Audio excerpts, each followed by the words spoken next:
Hello everyone, welcome back to the channel. Hope you are doing well and fine. And in today's video I'll be showing you how to fix Instagram, and extra security step is required. So without wasting any time, let's just jump right on the video and make sure to watch this video till the end and follow the steps as well. Now the first thing that you need to do is head over to your Instagram app and be sure you have the updated version of the app as well by simply going to the app store and then updating your app to the latest version. And once you do that, open up the app and then follow up the step.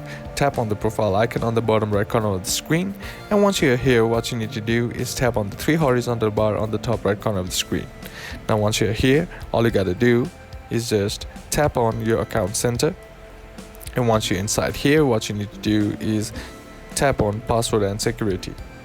And once you're inside password and security, under change password you'll find the option that says two-factor authentication. Now in order to fix the issue that you are facing, all you gotta do is activate the two-factor authentication.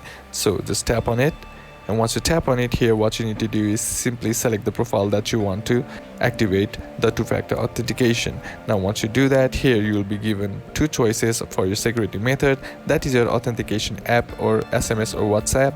Now all you gotta do is follow this step and then tap on next and then follow up the process, and that's basically how to fix the issue. And that's it for today's video guys. Hope this video was useful to you. Leave a like if you did, comment down below what the next video should be on, consider subbing to the channel. Thank you for watching. Bye bye.